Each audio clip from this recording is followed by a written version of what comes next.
You press the button? I have pressed the button and we're live. Okay. We'd like to welcome all of you to the Trampled Underfoot podcast show.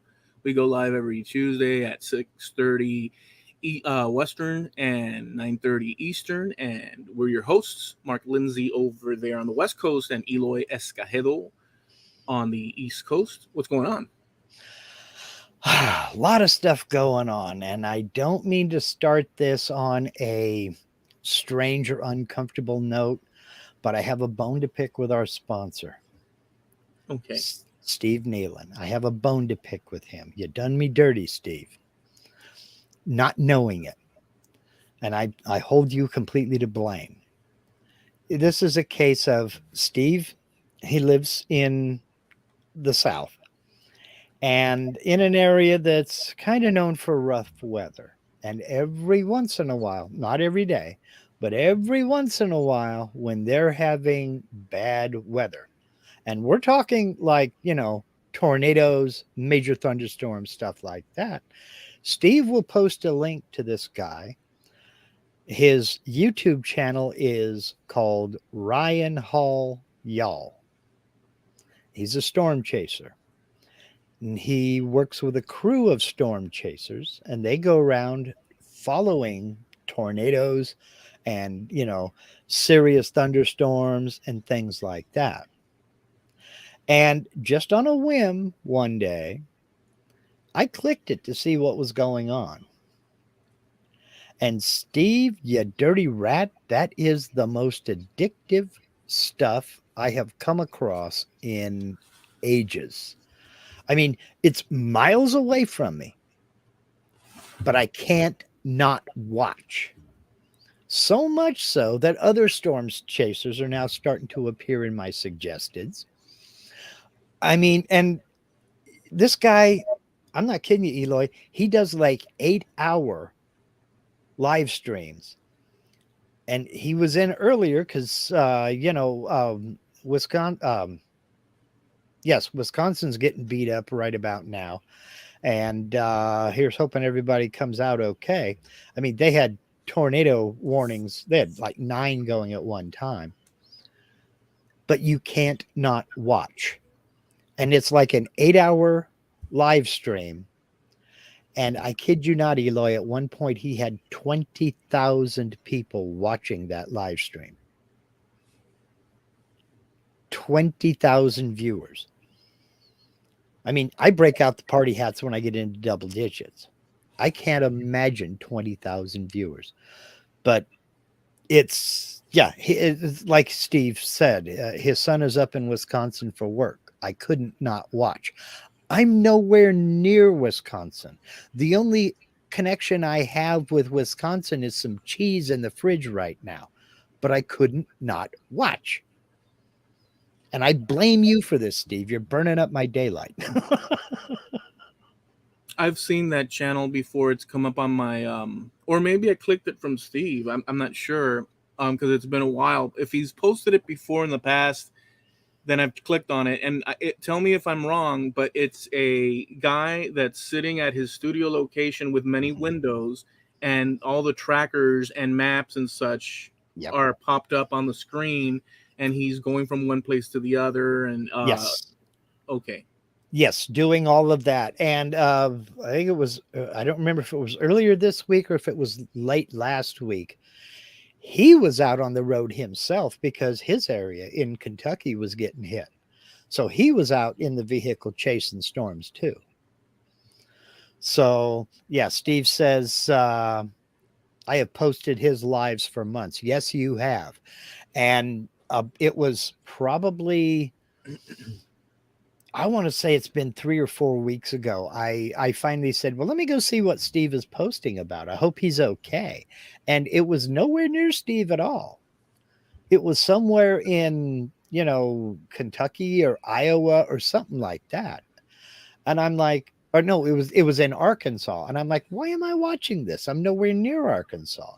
But then all of a sudden he's got a red whoopee light like on the top of a fire truck. It starts lighting up. Okay, we have a new tornado warning. And he's talking with guys out in the field and this, that, and the, they'll have 6, 7, 8 storm chasers out there. They're all going live on their YouTube channels, and he's pulling the feed in. They've all hooked in together, and that stuff is just flat out addictive. It's fascinating, you know. Yeah.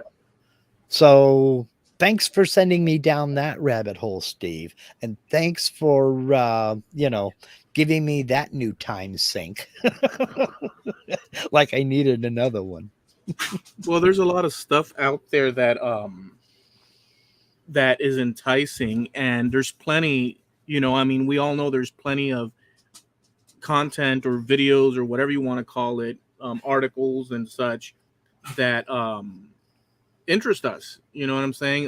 That could capture our attention, and then we're off and running, and all of a sudden, boy, we missed lunch, breakfast, and dinner. Yeah.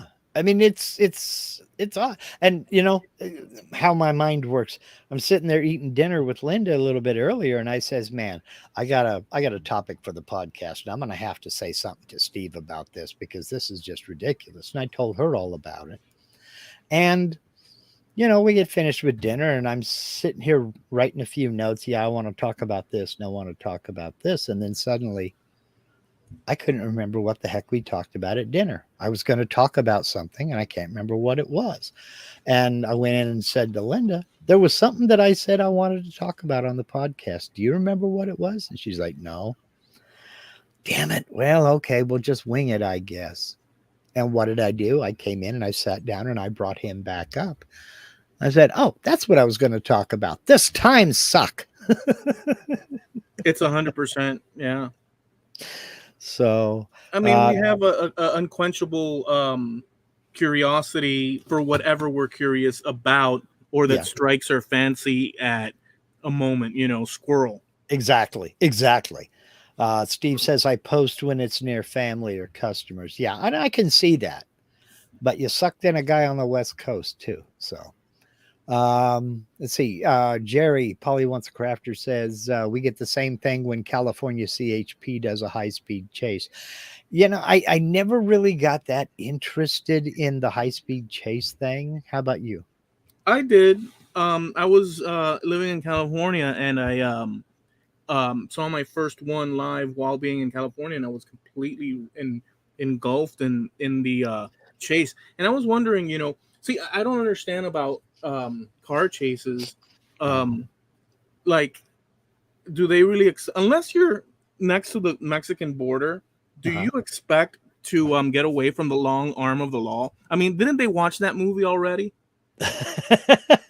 You know what I'm saying? It's like, give me a break. Did you drop your M&Ms or something?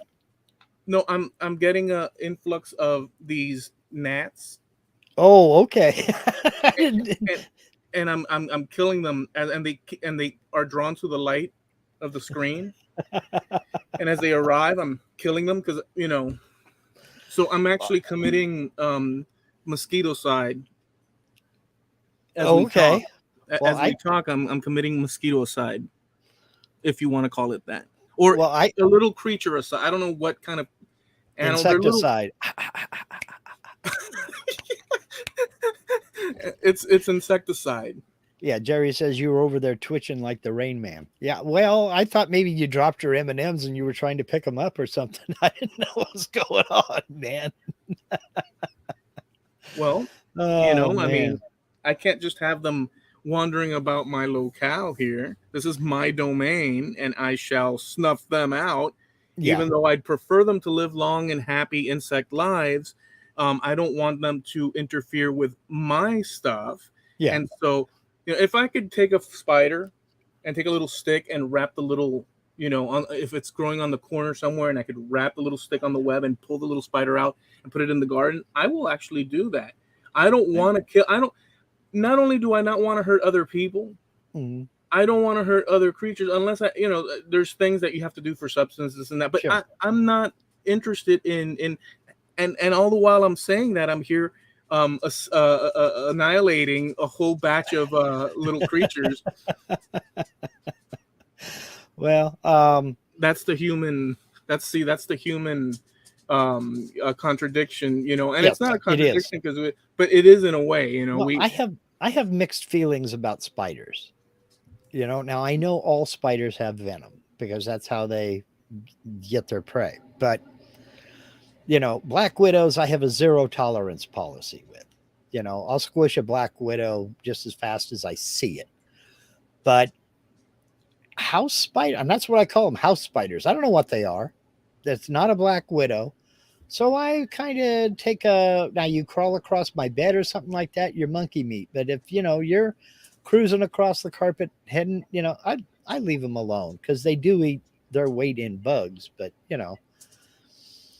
yeah, I'm just not, Well, but, all these creatures, um, this is the big problem of man mhm, and we like dogs, mhm, generally speaking, cats, I guess, generally mhm, speaking, but they serve their functions and they do accommodate well, mhm, mostly dogs with human right. beings.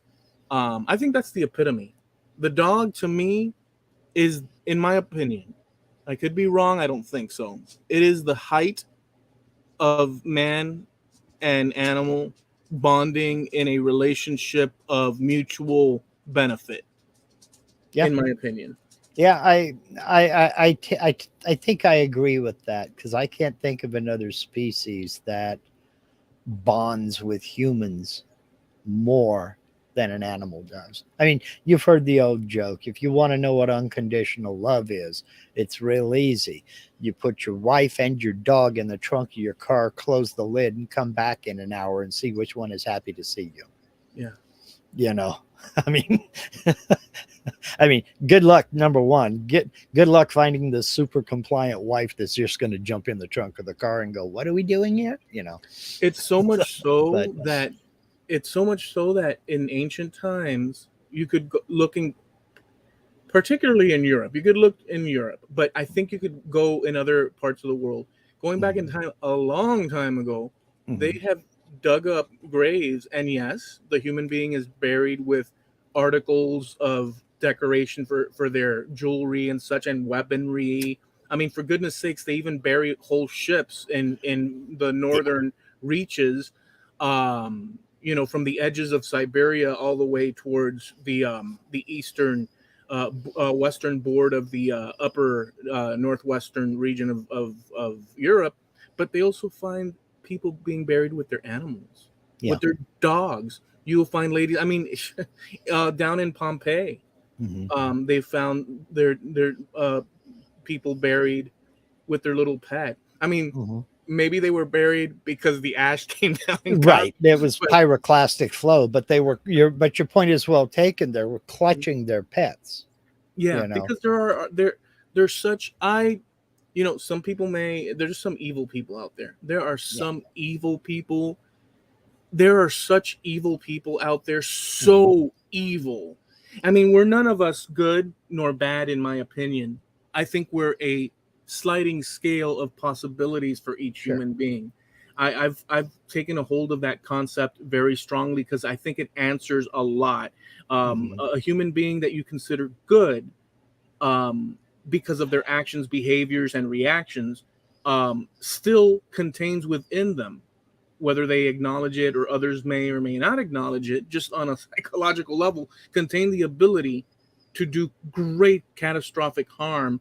sure. And one is always a variation away, or one is always a wrongdoing away from causing such damage to another Mhm, that it's inconceivable. But there's some people that are just so continuous that would do so horrendous things, um, to creatures that can't defend themselves or have entrusted. To me, I call mhm. that the epitome of evil.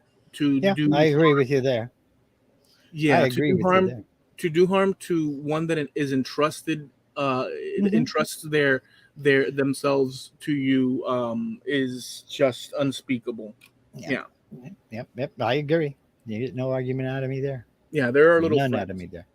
Um, Jerry, Polly Wants Crafter says, I got no idea why mosquitoes. Um, well, Rick jumped in here and says mosquitoes exist to be part of the food chain for the animals that enjoy them, bats, turtles, fish, etc. That is true. But mosquitoes are also pollinators. They are big time pollinators.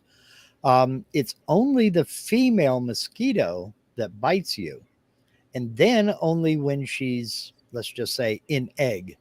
You know, male mosquitoes, they and females who aren't in egg, as it were, fruit nectar and flower nectar. That's what they feed off of. Mosquitoes are big time pollinators, and they discovered that in Africa and Asia during World War II, when they started these huge measures to just start spraying insecticides all over the place and kill off the mosquitoes to prevent malaria.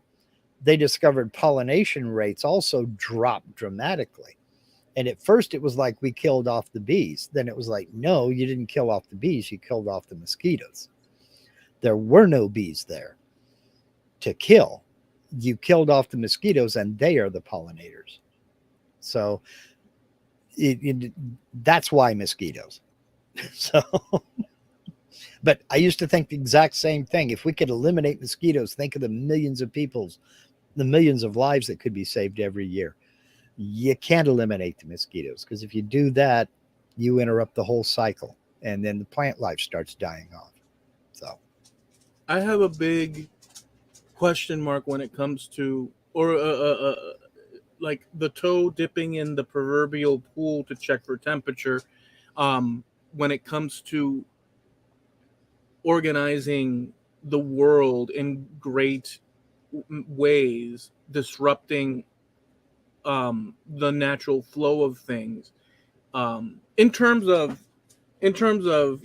us thinking things like that, like, well, let's eliminate this whole group of creatures, or let's redirect the intent of this process in great huge right, waves of change like that. I think, for me, the change in terms of all those types of things should be very, let's subtle, through time, slowly let humans adapt, or the environment adapt. Like, a quick burst of change mhm, disrupts, does good and does harm right, immediately, whereas right. a subtle change has drop off of winners and losers, slowly allowing for people to scuttle and figure things out as one goes. I don't know if that makes sense or not. And yes, it does make sense. And the problem with the sudden change is you don't always recognize the unintended consequences, Right. like they did when they killed off of, they didn't get them all, but they killed off enough mosquitoes that the plants were starting to suffer because there was no pollination going on. That unintended consequence, they learned from that. So while they do still spray for mosquitoes, it's not on the scale that they at one time planned. And plus we now have medications and that can help take care of this kind of thing that before they didn't have, or were still in the developmental stage you know Yeah.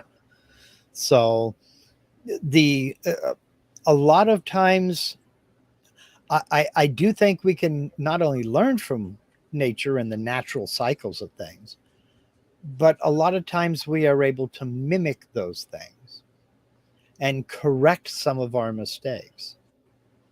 Whether it be, grazing cattle, or instead of burning a forest or allowing a forest to burn, go in and clean up the mess by hand, you know, that kind of thing. Managed forestry is what I'm getting at. But learning from nature, the fire goes in and it takes out all the underbrush and undergrowth. Well, we don't need a fire to do that. We can do that. We can take care of that. And healthier forests result in it. And it works. We've talked about this So before, we but talked about that before, you and I, yeah.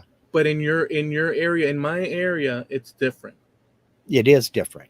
In my area, and even before we were an established city and this and that, the natives would burn sections of Everglades and just allow Mhm, it to freaking brush over and just incinerate all of it.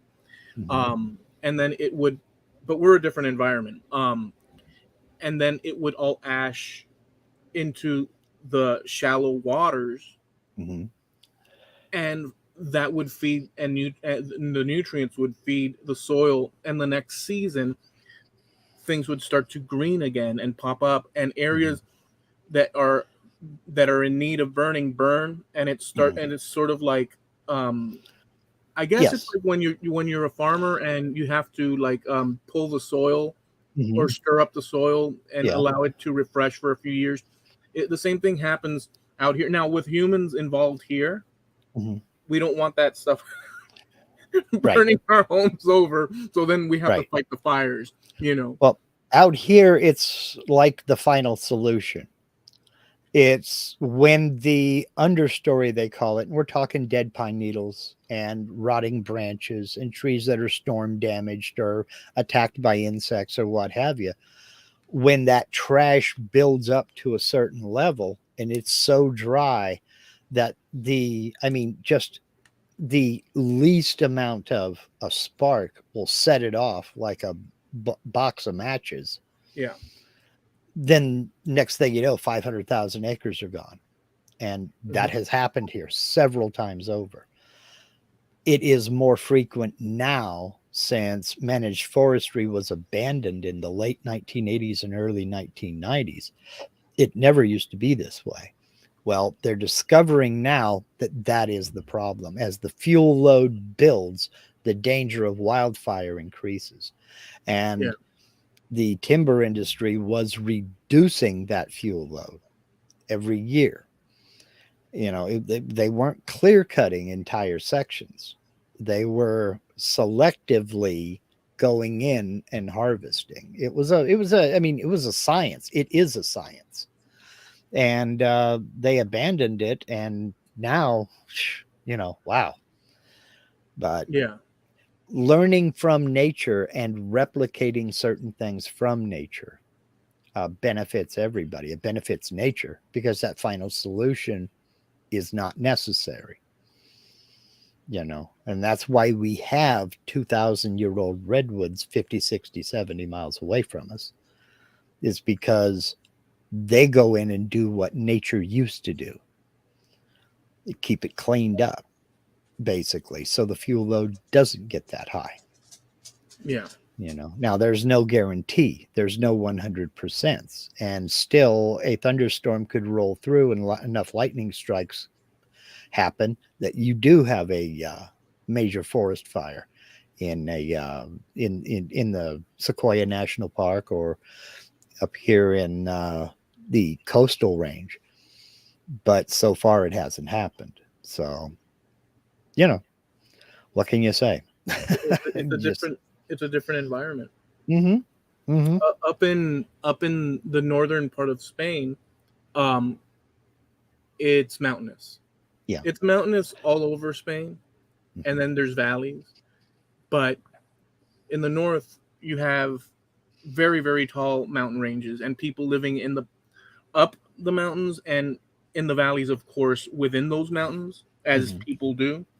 yeah, But in a scenario like that with mountains, and there's plenty of rivers that snake from the peaks down across villages and hamlets mm-hmm, when there's excessive rain. On the flip side of what you're talking about, mm-hmm, whole areas are flooded savagely. yeah, Bridges become like on par with the water level, if not above, yeah, and all sorts of damage and insanity occurs. Um, and then you have in places like Italy these volcanoes, not only in Italy but yeah. that cover complete villages and towns and such in the Oh yeah, past. oh Um, yeah. and there's no, I think, where would be the best uncataclysmic spot on Earth? There isn't one. You can run, but you can't hide. There isn't one.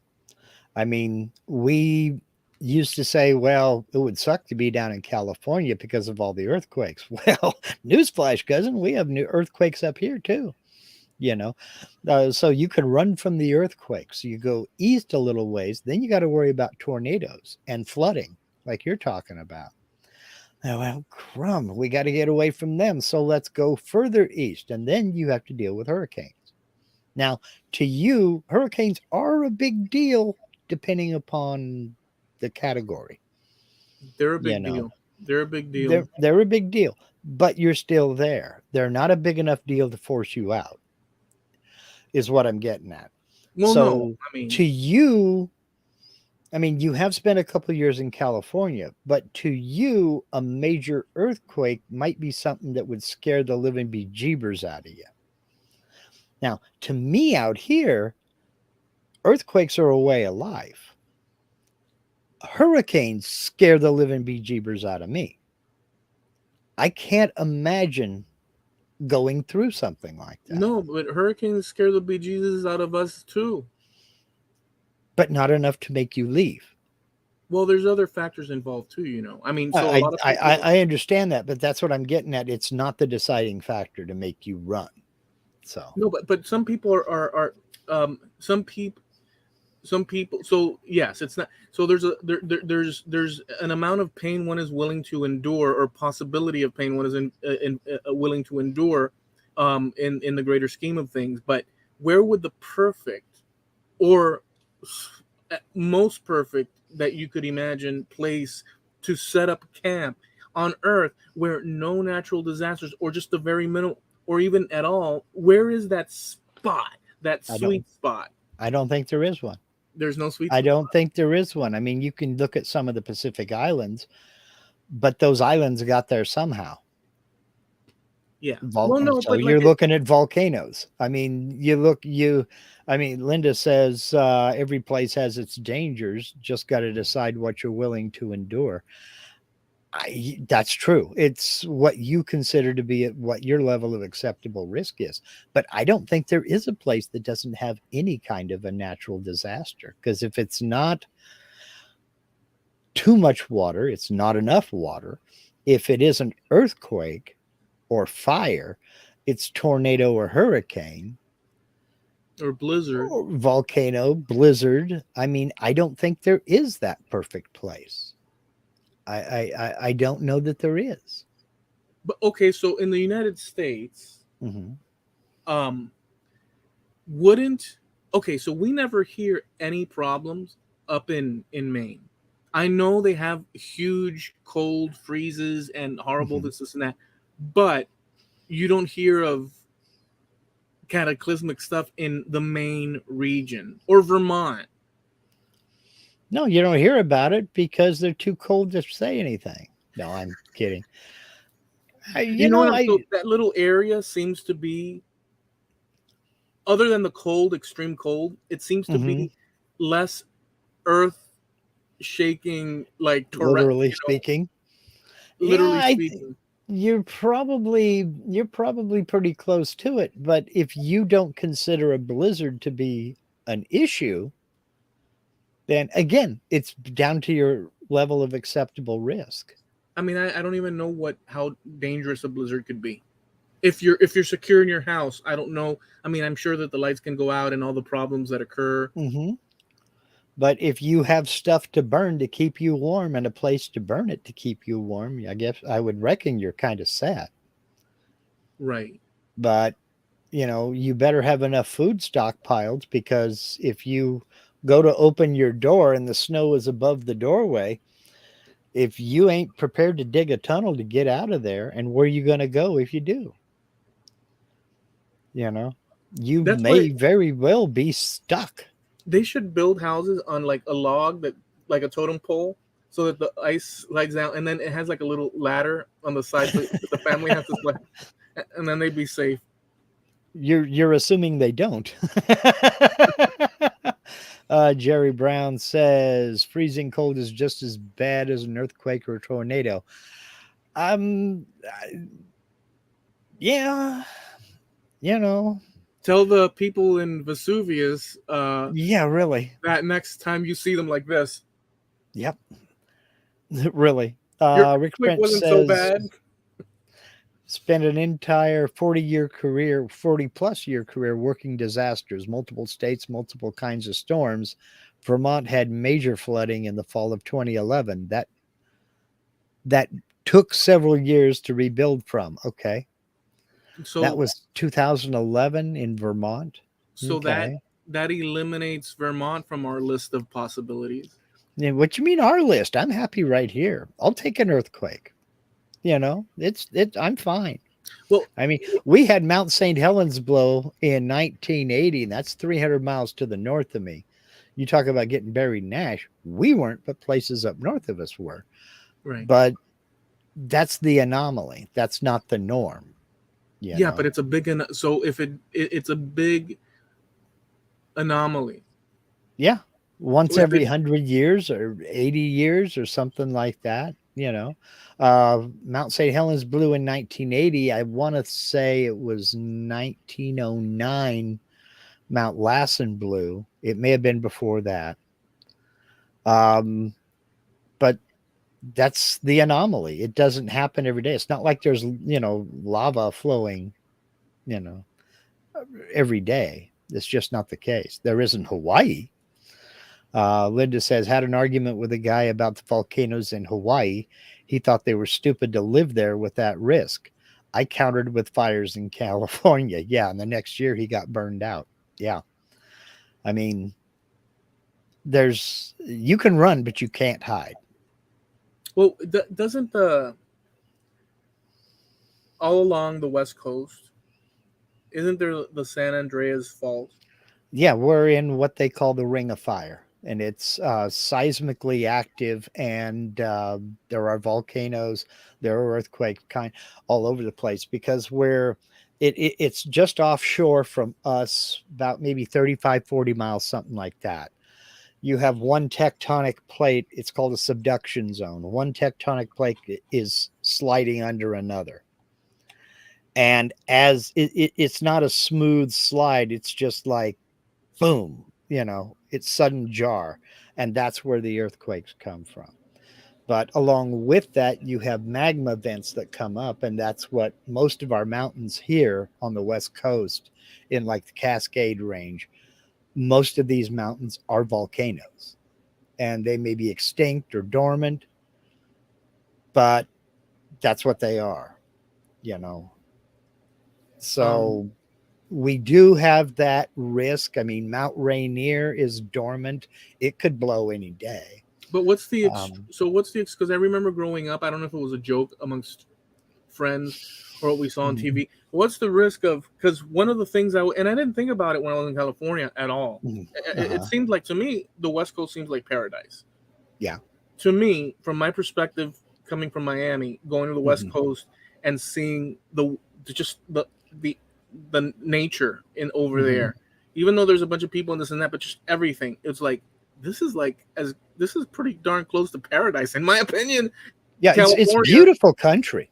in my opinion. But what's growing up, there was this thing, and they'd always say on TV, I guess in the I don't of like the whole chunk just go into the water is Yeah.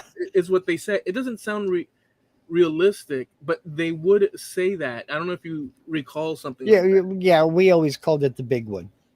Yeah, when California, and that this joke up here, when California breaks off and slips into the ocean, we'll all have beachfront property, you know. And but I physically possible, I don't know. It I don't know seems about that. exaggerated, right?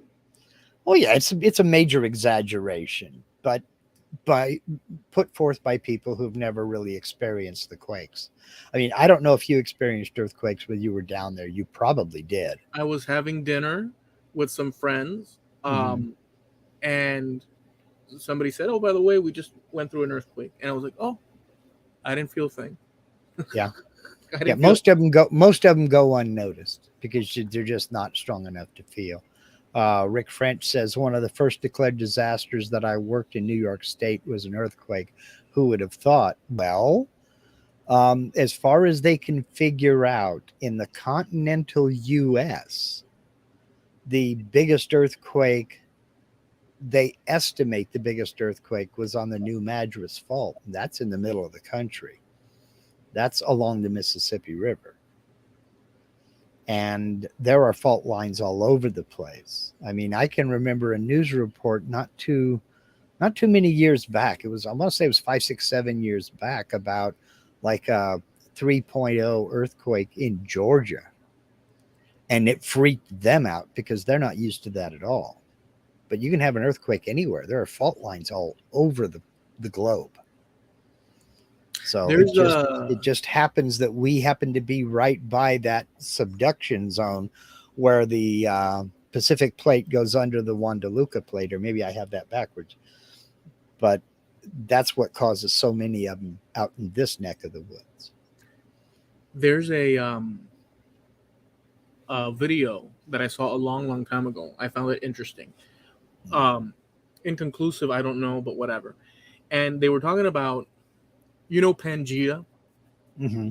where all continents that we know today at Mm-hmm. one point were together, and they actually have a way to fit South America Yes. tucking into Africa, Yeah. North America curling over, Europe touching, and it just Mm-hmm. condenses into one mass surrounded by Mm-hmm. ocean and stuff.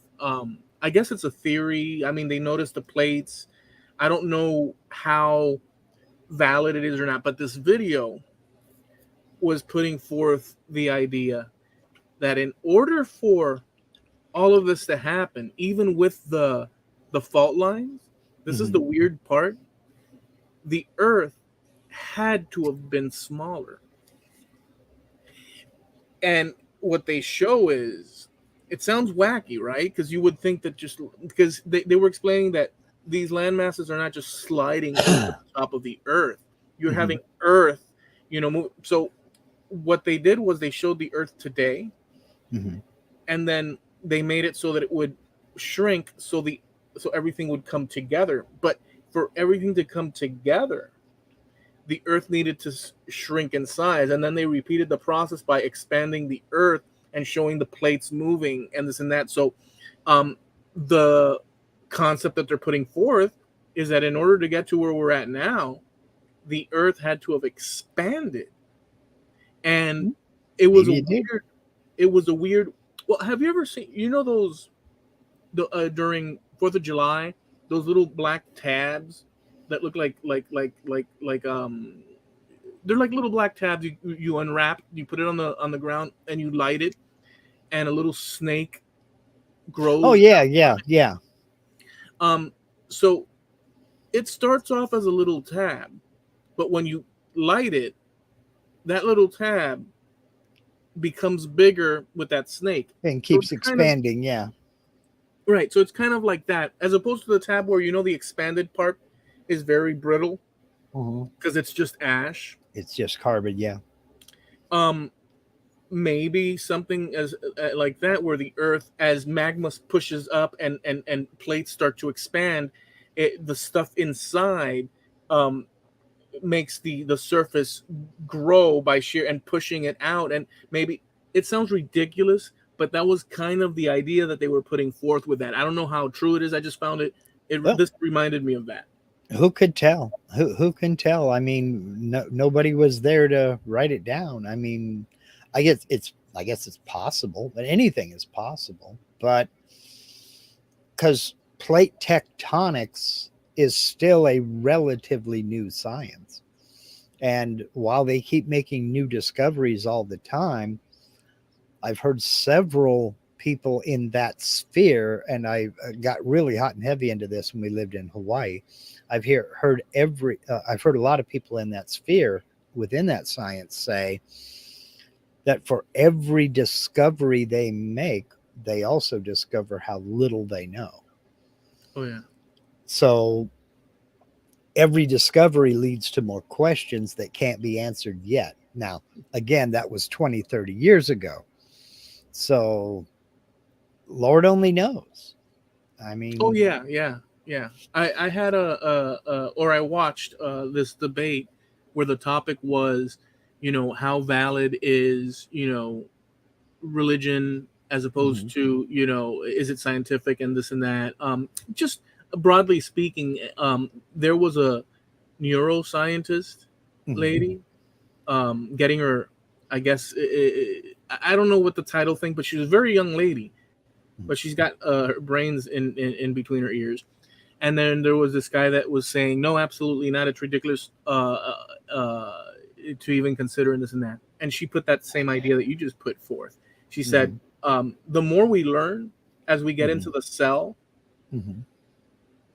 the less the more further back we're pushed in terms of more mysteries open Mhm. than solutions are resolved.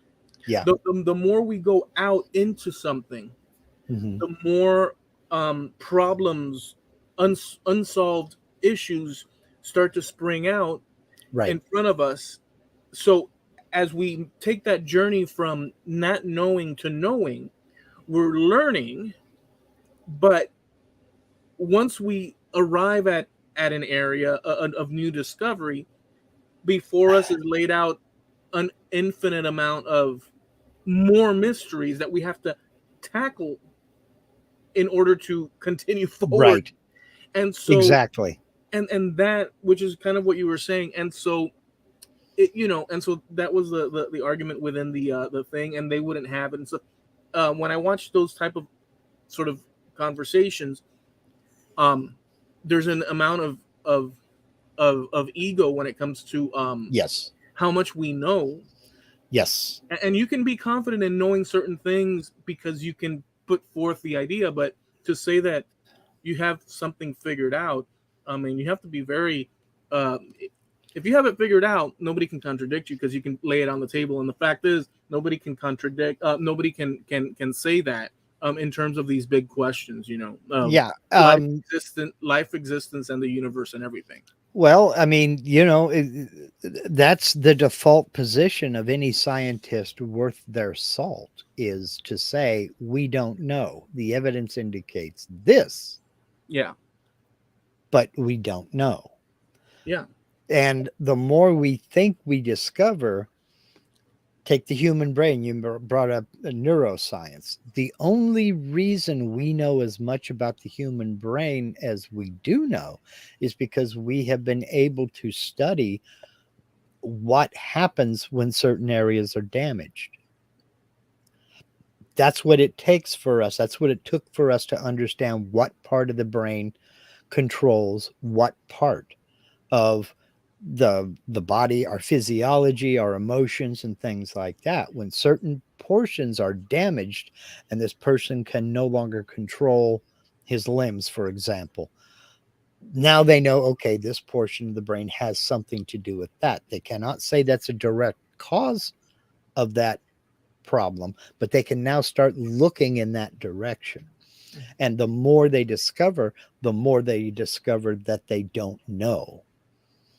So every discovery leads to 10 other questions they don't have an answer for, yeah, you know? So we're yeah. caught in an infinite if then loop, you know? So if this does this, then that must do that. Well, we don't know that. Now we have to study that. There So, was an experiment that was done, and forgive me, I don't know the specific mhm. names and this and that, but it's earth shattering in a certain sense, in a very real sense, between people that are materialistic people, or materialism. In other Mhm. words, everything is explainable from just nature. Yeah. There's no sort of spiritual or religious connotations. It's everything. So it's that thought process. And what they did was, and it was a conflict, they shot a photon Mhm. through a slit, and they had a wall. They had the machine to throw the photon, Mhm. a slit, and then a wall. And then they had two slits and the wall. And they shot, and they saw that a one photon would split and leave two marks, and leave a trail of marks. Um, and forgive me if I don't say the whole thing correct, was, but the connotation to all this, the implications of all this was that um, when the experiment guy or gal Mhm. was observing what was happening, the photons on the wall were one way. Mm-hmm. But when they would turn away and not observe it, just part of the experiment, the photons would do something else. And the implications was that in this scenario, the test changes its outcome depending on the factor of you, not the things in line in the test, but of you, if you're observing or not, Mm-hmm. which was a huge problem because whether you observe something or not, it should always end up the same. What it implies is that you, your Or the problem. observation is required, and that has, um, dare I say, to some people, spiritual implications. And what ends up happening is that it's been a debate, and some people say, "No, we figured it out because," and they use mirrors to shoot the photons back and forth. And I Mm-hmm. had posted something about that weeks and weeks ago, Mm-hmm. um, where it explains the whole thing. But basically, um, it all has to do with the idea of alternate universes and all sorts of implications. And And human perception. well, that's part of it. That if we don't look, Mm-hmm. one result occurs. Mm-hmm. The photons behave differently Mm-hmm. depending on us observing the experiment. And nothing. I don't have all I have none of the answers actually, but the point is that it's interesting enough to say that um that there's that's a mystery. Those are mysteries, you know. Yeah. Well, this is kind of leading up to something that I told you earlier that I had two subjects. I already talked about one, Steve, Okay. and the Ryan Hall Gal channel. The other one is, and it kind of leads into this. You and I are both fans of YouTube. Not the You and I band. are you are both you and I are both fans of the internet in general. Yeah. Okay. Now I said we're both fans of YouTube, and you said something. I thought you said you too. No, no, not no, no, no. YouTube. The internet in general, YouTube in particular. And I got to thinking about this earlier today. Um, there are, let's see here, using 2021 numbers, YouTubers upload about 720,000 hours of fresh new video content every day. 720,000 hours. Okay. YouTube has 2 billion active monthly users who watch 5 billion videos per day. Okay. Jump over to Reddit. Um, in the last numbers I have is 2020. There were over 303 million posts shared on Reddit in 2020, with over 2 billion comments logged by Reddit internet users. This only counts the users. This doesn't count the people who just are drive-bys, just kind of cruise past. Okay. Mm-hmm. Let's see here. Now jump over to Facebook. Facebook has 2.9 billion active monthly users. Okay. 36% of the world's population uses Facebook at least once a month. Okay. 2.9 billion people is 36.8% of the Earth's 7.9 billion people. Okay. 4.6 billion people have internet access.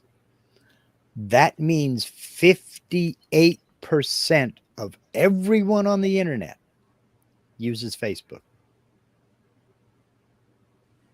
All right. 50? Here's 58% of the people online use Facebook worldwide. Is that a fact? That's a fact. Okay. 4.6 billion people worldwide have internet access. All right. So when you say 4.6 billion people have internet access, 2.91 billion users on Facebook monthly. That means 58.8% of everyone online uses Facebook. Now, having gone through all of those numbers just in those three platforms, YouTube, Facebook, and Reddit, I haven't included like the Internet Archive or any of the other stuff. Are we at the point of information saturation? Have we reached the point where we have too much information? Yes and no. Okay. Expand. So, for an 86-year-old guy, let's say, Mhm. that's computer savvy. That's Right. had the advantage of 20 some odd years of internet use. Okay. They've been on their track for X amount of time. By that stage, they're probably kind of like, you know, they may continue to explore, but the point is that they've reached a pinnacle of saturation in terms of lifetime and whatnot. And there's just so much more they can add, plus their own experience bias, that they Sure. could explore, open new territory. So an old person um, Hmm. could open new territory and have, but the likelihood um, compared to a young person entering the world of internet now, they're not saturated. They're a clean slate. Okay. I meant as a whole. With all of this content, have we reached the point to where it's too much? But I answered that in a roundabout way in That's what I, that, yeah. Okay. well, in that the category of as a whole Hmm. kind of exists, Hmm. but it doesn't exist as much as the category of the smaller category of, let's say, people into knitting. Hmm. Now there's a particular discipline that people coalesce around, but Right. that category is not as real or solid or as specific as the category of the individual and their personal Okay. I see. journey. I see where you're going. Okay. Okay. Right. So as a whole, we can make a lot of different. It's easier for us to say as a whole when it comes to any number of things because it just swoops up broad categories of Right. people. But we are at the end of the day exploring new territory if you're a young guy. So for Uh-huh. that young guy, we're not saturated.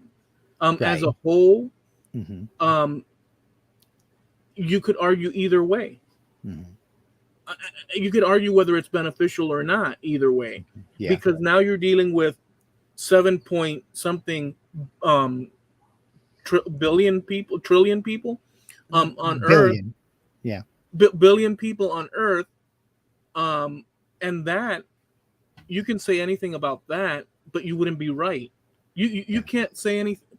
You wouldn't necessarily be able to stamp 7+ billion people under No, too many categories of what they believe, think, or I intrinsic. I I get that. I Yeah, really do get that. And you also have to factor in out of the 4 billion people who do have internet access, not everybody thinks they have something to contribute. So I do understand that. So it's not like you have 4 billion people telling the other 4 billion what to do, or something like that. that's also. Go ahead. Go ahead. Steve says there's no such thing as too much information available. There's a limit to how much you can ingest. Yes, that is true.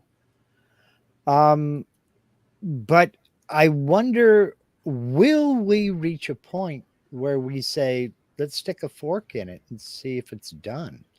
How much more if we complain all the time about repeat information. There's nothing new under the sun. We're seeing the same things over and over again.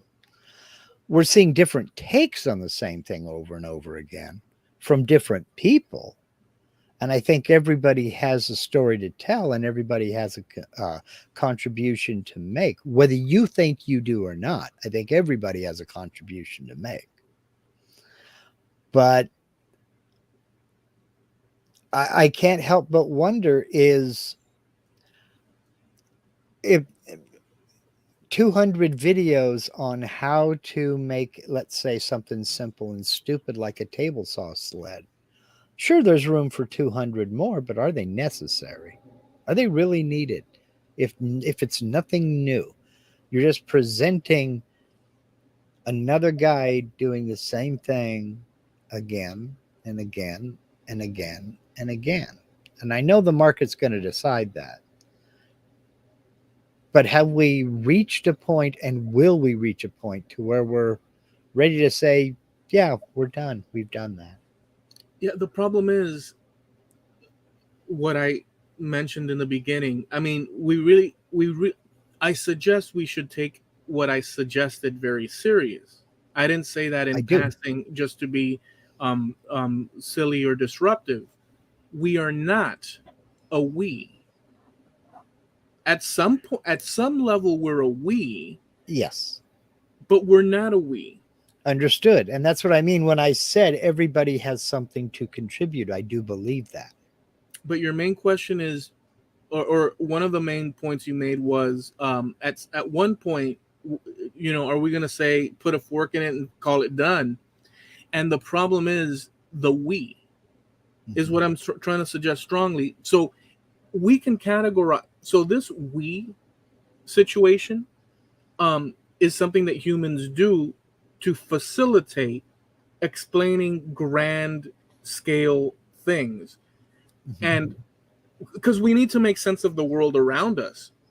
And there is such a thing as 7 point whatever billion people on earth, so there is that. But what we run into the problem of, and there is the problem with all those videos you're talking about, where those, and by problem I mean, how do we reckon, how do we work with that, with those Yeah. numbers?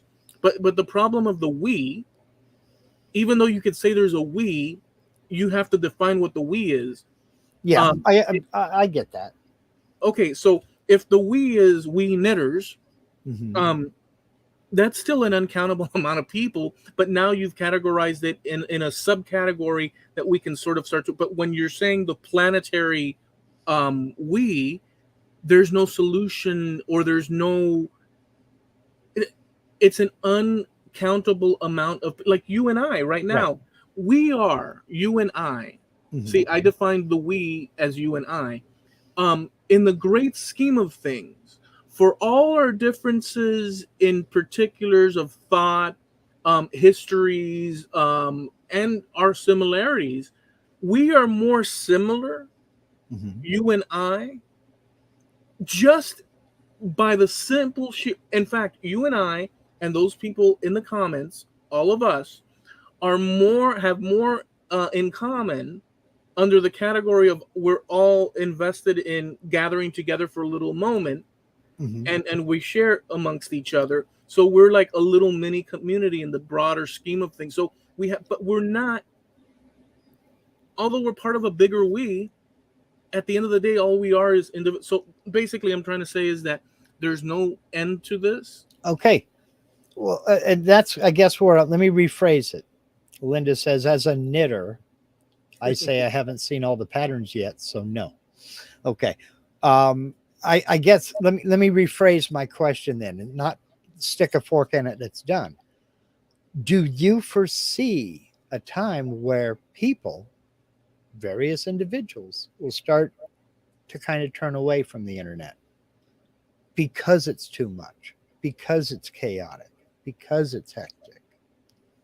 Or are we already starting to see that? But you see, the problem again arises.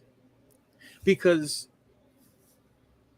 you're coming at it like, okay, so if I were to take what you're saying and assume the things that I think that you're putting into assumption.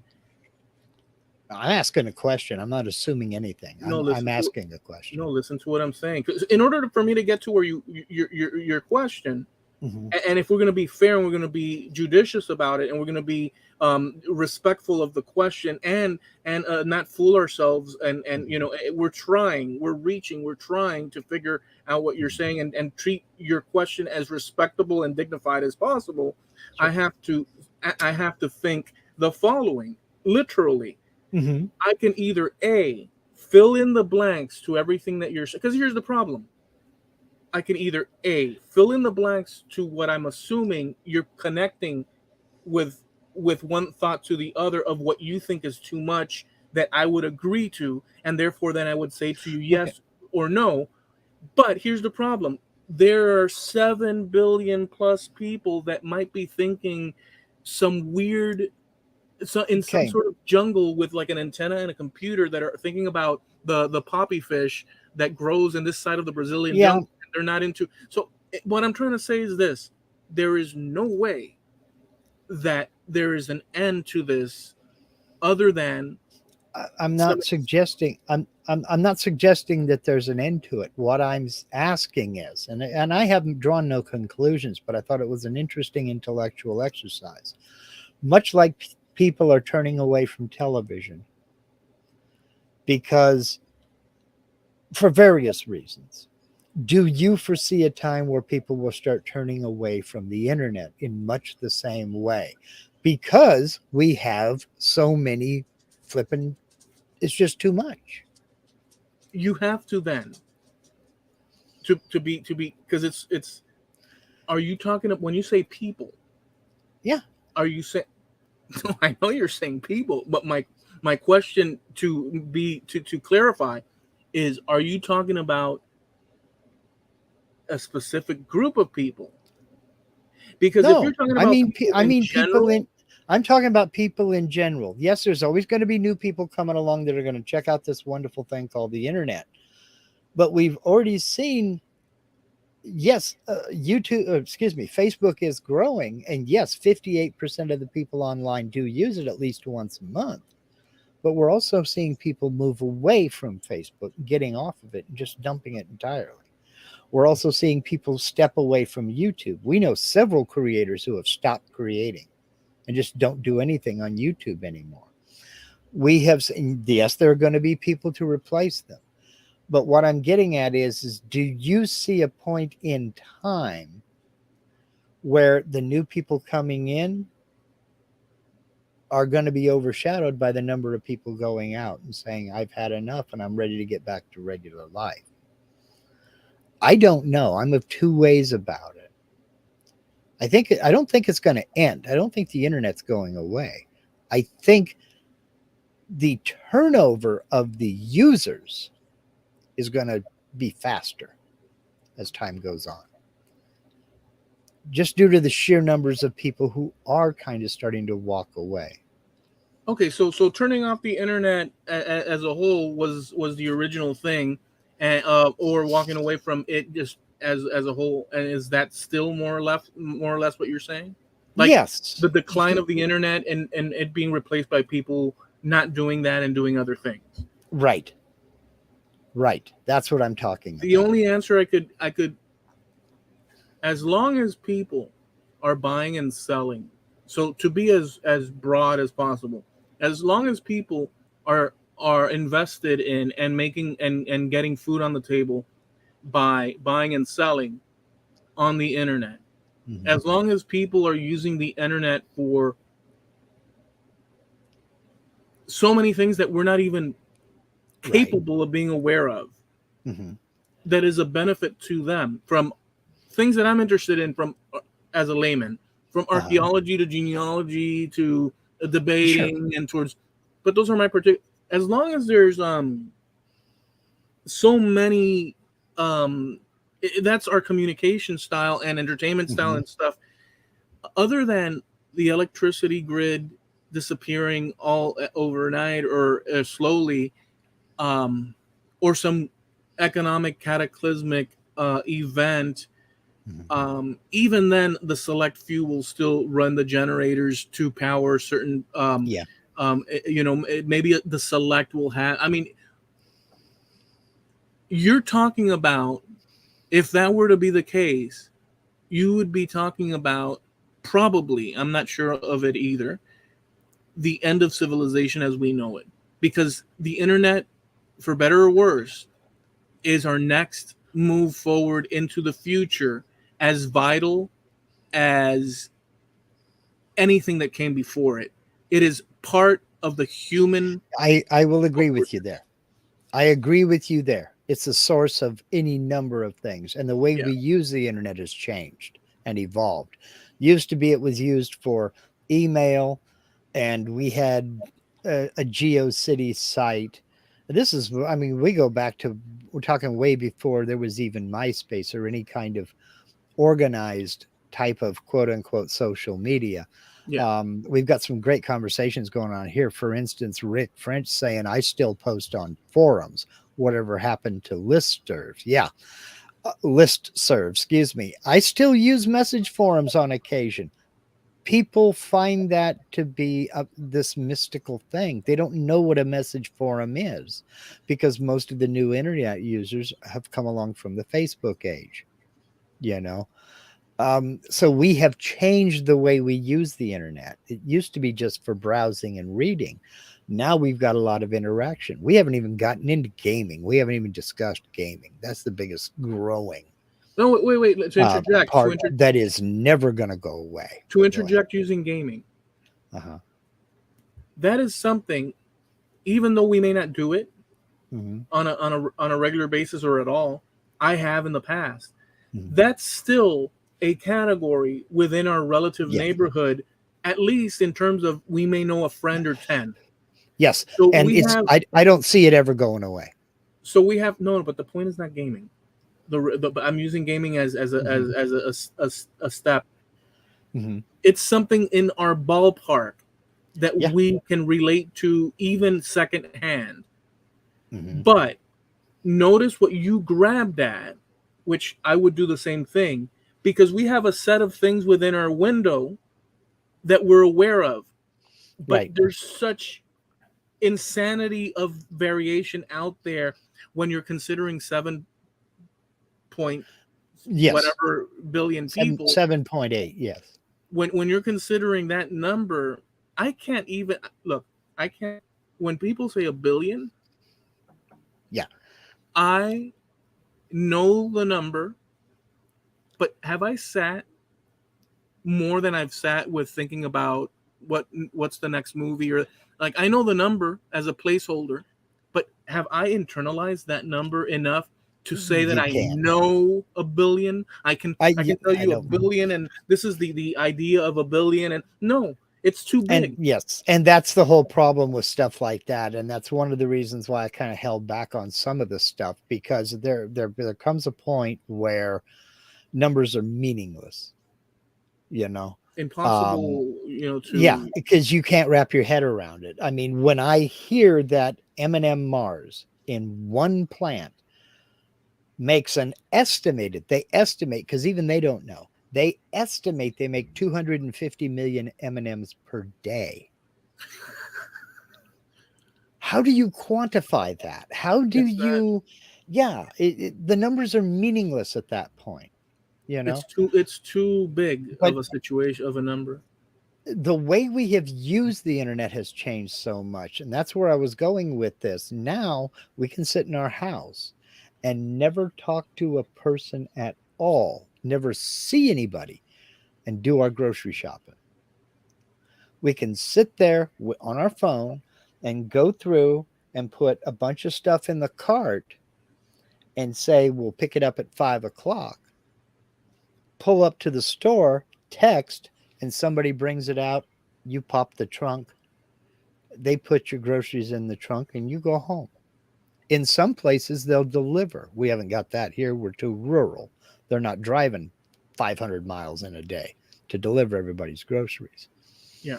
You know, you can get online right now and order dinner, have it brought to your house, pay for it online and the whole ding dong thing, and only talk to the guy who knocks on your door to hand you your food. So we've changed the way we're using it. And Steve makes an excellent point here in that the biggest problem most people have is they think of the internet as a single thing. You're 100% right. It's more than just what we think it is. It's not just sitting down in front of a computer and going to a website. It's email, it's text messaging, it's e-commerce. I mean, there's a whole bunch of stuff I could never even quantify. We I can't mean, because we don't use it in the ways that people, that 7 billion people would use it. use it. Exactly. So I guess my question had a little bit of a ridiculous factor to it, but I think more. I think my question was more along the lines of the entertainment side of it. We've seen the decline of newspapers. People don't take newspaper subscriptions anymore, and a lot of newspapers don't even print a page anymore. They're all online. We've seen people move away from television and head for streaming services and cable services and satellite services because they don't want to be pinned into those three broadcast networks anymore. They want options. We see there are some people leaving Facebook, but there are new people joining every day. There are a lot of people leaving YouTube, but there are new people joining every day. So I guess when I say is, will there ever come a time when we say the people leaving outnumber the people coming in? Maybe the internet as we know it, but not the internet as a whole. Because you are right in that regard. It has become so much, we have become so invested in it that it would be just about impossible to eliminate. Well, it's not ridiculous. What you said, that it might be a little ridiculous when you stated it the way you did. It's Mhm. actually not. It's actually very useful that you mention it, Mhm. because that concept, that broad category concept, the way you laid it out, is something that we all, whether or not you think and step away, Mhm. like I do. Obviously, I presented you the counter to using Mhm. broad category of we, um, Right. but that doesn't mean that I don't use it, because I Oh, I am know you why do. because I am wired. Mhm. Well, no, I'm being very frank. Yeah, I know. I know. I get it. Um, I am wired like every other human being to utilize the tool of categorization, um, in order to resolve huge questions like the one that you were putting forth. We use it, but if we take a closer look at things like what you were saying, um, it's not about wrong or right or anything to that matter. It's No, it's about, not. it has to do with what is the end conclusion of injecting the word we, or considering Mhm. broad broad categories like humanity. Is Mhm. humanity, because really what you were initially saying is what will humanity decide this, Mhm. eventually will this happen due to humanity's forward motion in the Well, world. And um and so when you, there is a category for that. So if water, there's many categories, there's endless amounts of categories where what you said works. But once we step into that question further, it becomes a conversation like we've oh, had, because obviously. let's say humanity, there's no more water on earth, or there's very little. They have to so what will humanity do in that situation? So these are big questions. But Sure. with the internet, it's complicated because it's not specific. Right. And that was my point. Was that it's not specific. It's chaotic. It is the Wild West, you know. It's the Wild And West. exactly. But 110% is the but Wild I West. think that right there is one reason why some of the older, more established portions of the internet are losing popularity and people moving away from it. I mean, Rick French was talking about how he, he still posts on forums. And I'm sure you remember the message forums like Lumberjocks and things like that for Yeah. folks in the maker community. Their participation, they still have huge numbers of members, I've but used them until as recent like a year ago. I can't tell you the last time I logged into Lumberjocks. It's been that long. I just don't use the message forums. I'm a member of about 30 that I used to go to all the time. I just don't go to them anymore. And the only reason I remember that I'm a member of them is because they all still send me a birthday message on my birthday. I get a big old long list of happy birthday from this forum, happy birthday from that forum.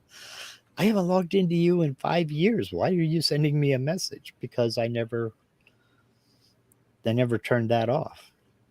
I just stopped going there for one reason or another. So I guess we have changed the way we use the internet, and we use it more in our day to day life, but not in the way we used to just 5 years ago. You No, know? and we keep growing as Yes. individuals because we touched on that too. Um, and we said how long until we're saturated and all this and that. And I think it's such a multi-tiered from person to person situation that it's really that you said, wild wild west It is. It's on every level, 100% the Wild West. on, But on every level. yeah, here's some interesting things, just kind of as an aside. Okay, channels with at least 250,000 subscribers. Okay, with over 250,000 subscribers account for 70% overall of the uploaded video content on YouTube. So 70% of the things that are posted on YouTube are posted by people with more than 250,000 subscribers. That's crazy, huh? Yeah, I had no idea that that was the case. And of that, 10% of those channels, so you're looking at 25,000 channels, account for 79% of all video views. So if you have a channel and you're wondering why you haven't gained traction, There you have there's it. one reason. Let me say this, and that also in just as an like an overview, quickie overview, Mhm. not not putting a stake on the hill and calling it mine. I'm just saying that just observation wise from what you just said, that Mhm. also, and we know that that this is true across Mhm. the human experience, but that shows a hierarchy of success like you would Mhm. see in the real world, um, and then scaling down rapidly. Right. That number of people, those would be the pinnacle of the Egyptian, Well, monarch, let's say. And well, more no, let me. people Well, go ahead. Go ahead. more people bought albums from the Beatles than they ever did from Emmett and the Garbage Collectors. Mhm. I mean, so Well, no, no. popularity is gonna drive. Right, it's gonna drive. And in that world of YouTube, Mhm. there are rules, and there that there's rules that we know. Mhm. Um, and there's so if you think of 25,000 channels, Uh-huh. um, and you think of Driving 25,000 channels, driving 79% of all video views. so if you think in terms of that, 25,000 channels, those would be the pinnacle, Mhm. um, obviously. And if you contrast it with the amount of viewers possible out there in the world, um, they have 25,000. You said 27,000. 25,000. They have 25,000 that they would come across quite frequently. Mhm. So, does that mean that the world population 25,000 is the sweet spot for the equivalent of I guess your pop stars and your but for the YouTube Well, world. well, when you think about it, it put it into music terms. When you think about the handful of groups that have sold the most records, you're talking about the Beatles, AC/DC, the Rolling Stones, Michael Jackson, the Eagles. You know, you're talking about the pinnacle, the success. Sure, guys like Elvis Costello got popular for a while, but he never matched their popularity. And you know, don't get me wrong, he got famous and he did his thing and he was successful at it, but he never reached an Elvis level or a Frank Sinatra level or something like that. You're talking about the stratosphere, and they probably accounted, you know, plus others, Pink Floyd and Led Zeppelin and all the rest, you know, they probably accounted for the lion's share of all record sales. So I don't think that it's odd to say that 25% or 25,000 channels drive 79% of YouTube views. I don't think that's odd at all, because like, if you were to add up all the big movie stars and box office receipts, and or if you add up all of the big singers or groups and add up all the record sales, I think you would find something similar percentile, you know. It's just weird to actually see it in numbers, I think, you know. It's And interesting. it very much so. Steve also brought up something interesting. A lot changes in 5 years. 5 years ago today, Eloy and I became friends on Facebook. Hmm. So yeah, a lot can happen in 5 years. Yeah, and it's think of the implications of that.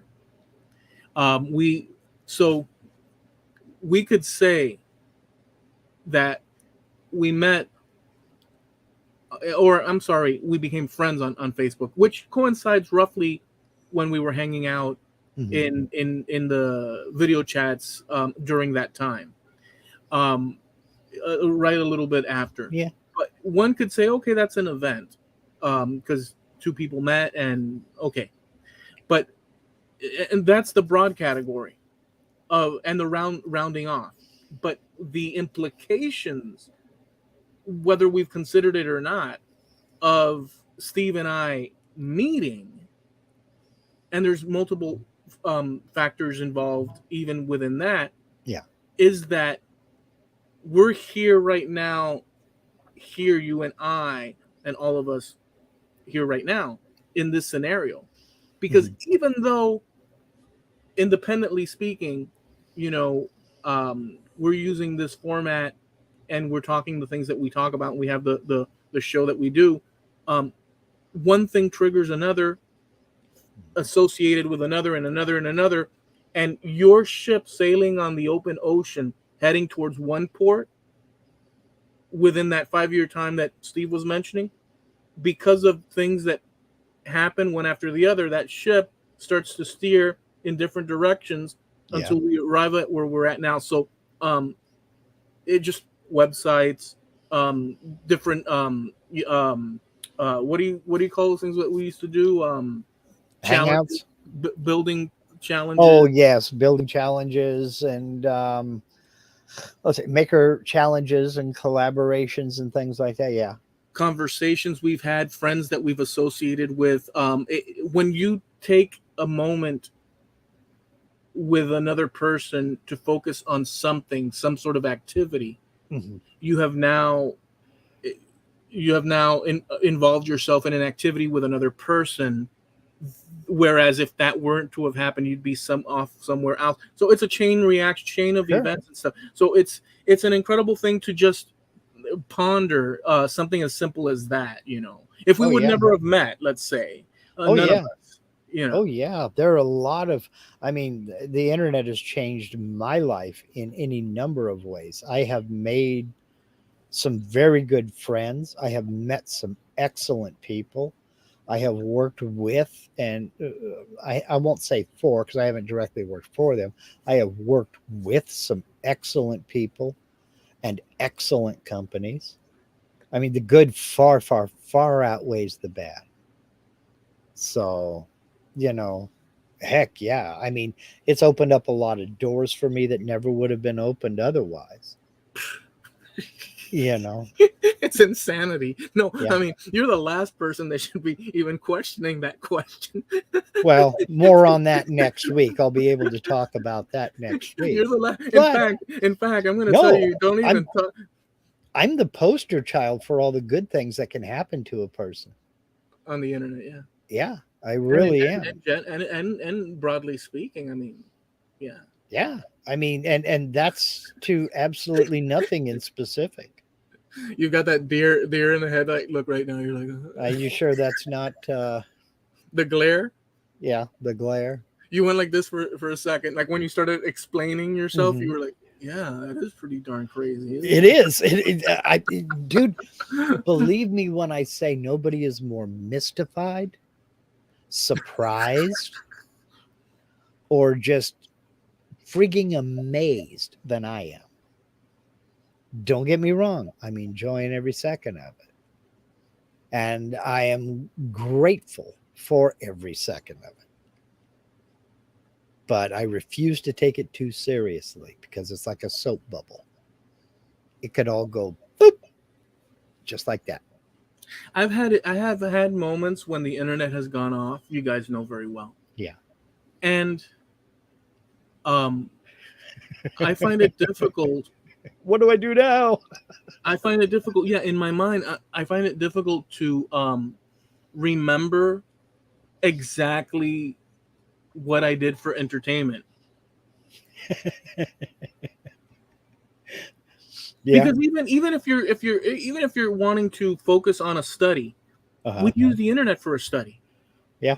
Well, I've still got a whole bookcase out there I can go entertain myself with. Yeah, but But as you work on that bookcase to entertain yourself, the internet is not far in your brain.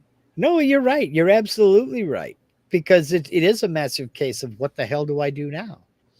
Yeah. Oh, I don't know. Should I sit down with the person I've been living with for the last 34 years and actually speak to her? Nah, it's easier to send her a PM. Let me go online and see why my internet's down. It doesn't work that way, homeboy.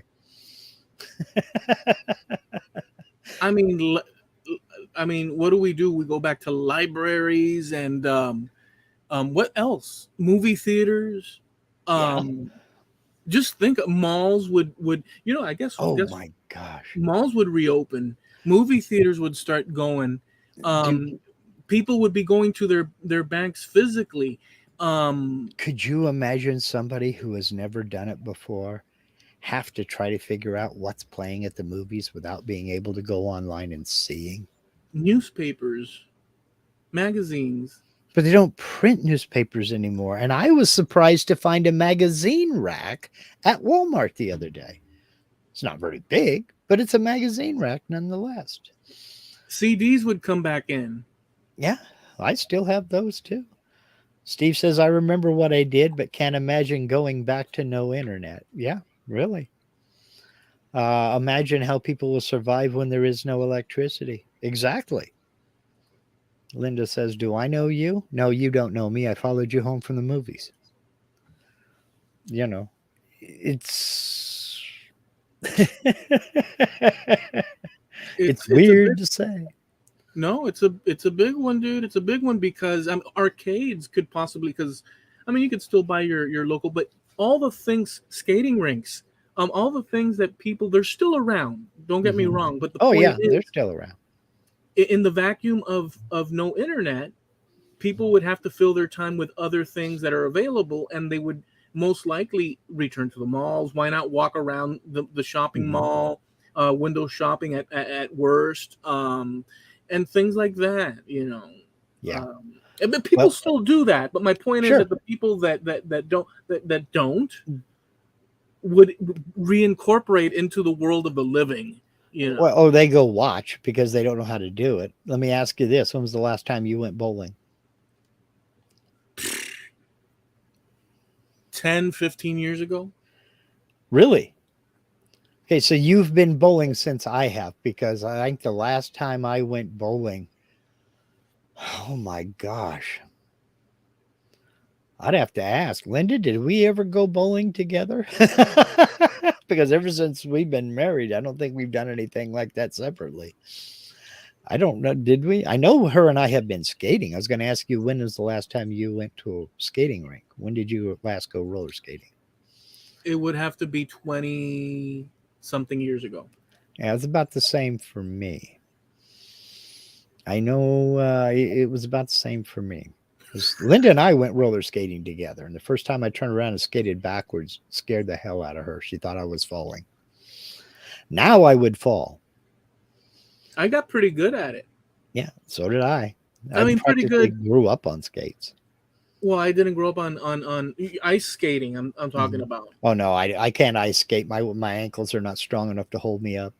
My skates do this. I am obviously from Florida, but I sure did learn how to ice skate. And I mean, we're not talking about like Mary Lou Jenner here. Um, isn't that the one, right? Oh Uh, no, you got a few of them confused. Mary Mary Lou Lou. Retton was a gymnast. What was the one with short hair that got beat up by the other? Dorothy Hamill. Dorothy Uh, Hamill. I'm no Dorothy Hamill here, but mhm. I could keep my skates up and I could do my thing and not fall, which was pretty amazing considering I'm a Florida guy. Yeah, yeah. Well, But you that know. was then. This is now. Yeah, Linda says half of the things I do don't involve electricity. This is true.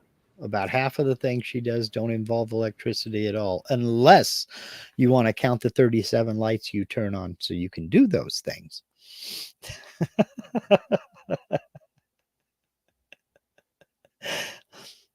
I'm trying to figure out who Mary Lou Jenner is. Is it Mary Lou There Henner? was Mary Lou. Well, there was a Mary Lou Henner. She was an actress. I don't even She know why I was. brought that. I can't remember the name of the character, but she was on Taxi.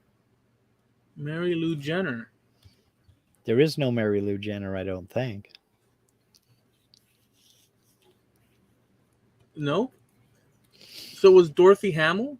Dorothy Hamill. I'm trying going down the list of skaters that I remember. I mean, that shows how much of a Dorothy Hamill, Tanya Harding. Who was the one that Tanya Harding had her husband whack on the knee with the pipe? oh gee. I can't think of well, her Nancy Kerrigan. Nancy Kerrigan. Are I those couldn't even remember her name. what's up with the skating world? There's a lot of violent actors involved in it. That kind of thing has always attracted a bad crowd. You put a you put some skates on someone and they become some really wicked people. I think it's all the organ music, man. I don't know. Very weird though, Yes, dude. Nancy Kerrigan. That was right. Okay. Nancy All right. Kerrigan. That was the Okay. one that hit the other one. Well, Tanya Harding had her husband smack Nancy Kerrigan on the knee to Dude, knock her out of the next competition so that she would. Yeah. dude, Yeah. that is that was a big scandal if you I remember. know. Oh, yeah. I remember it well. I mean, what shame. What shame and disgrace. Yeah.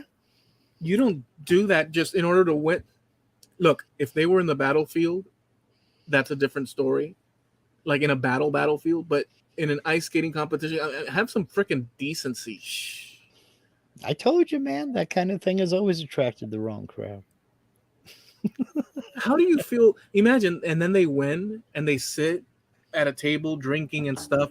How do you incorporate into your heart, into your feelings, into your mind, a good feeling and sense of accomplishment when you did it by screwing someone over violently?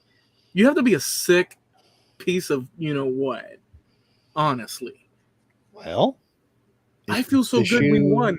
Didn't we, honey? Yeah, we if sure did win. We beat the crap out of that, and now we're winners. if This the is skate fits, you know. unbelievable. Yeah, you said it earlier. Some people are just evil. Yeah. There's just some bad people out there. Yeah, dude. Oh well. Yeah, we've been on for about an hour and a half. You ready to land the plane? Okay. Roger, Roger. Let's land this one. Roger, over. What? All right. So, oh, you're thinking of Bruce Jenner, says Linda. He's a girl now. Yeah. Yeah, that may be where you got that from. Now, Yeah, there is a Caitlyn Jenner, and that is his daughter. no, somehow and don't ask me to explain it because I can't. That is somehow tied in with the Kardashian family. I And I love don't how know you. how. Hey, by the way, no, just let everybody know out there before we go that the new 10 CD box set of the Kardashians is out on sale now. It's got an extra book of 350 pages with posters, discussions, and clips from little sayings from interviews. They also come with a little T-shirt and um, some extra ticket stubs for their concert. Do they sing? I don't think so. So get those while go get those while they're out. You might lose your place in line. The machine has not yet been invented that can measure my indifference to the Kardashians. It's just goodbye. If you go at midnight, they open at 5 in the morning. You have to wait in line. You know how they used to camp out for tickets. Oh, yeah. Very few things in life don't involve someone beating someone else, says Steve. Yeah, that's true. You sure know a lot about the Kardashians. I'm telling you, I've got posters all here. You can't see it because the lights are darkened, but it's one of my guilty pleasures. Just Kardashians. I have every one of their. Do they sing? I don't think so. Well, in any event, now we're just going into silliness. All right, let's land this plane. Yeah, We'll catch you go on. guys next time. Do we do an outro like we used to? Because I was about to. We go live every Tuesday at 7. Jeez, we go live every weekend. Every weekend, wrong again. We go live every week on Tuesdays, 9:30 Eastern, 6:30 Pacific Coast time here on YouTube on our channel, Trampled Underfoot Podcast on YouTube. We have a website that's trampledunderfootpodcast.com. You could also catch our audio episodes by pressing the Wayback Machine button, and you can download those to your liking.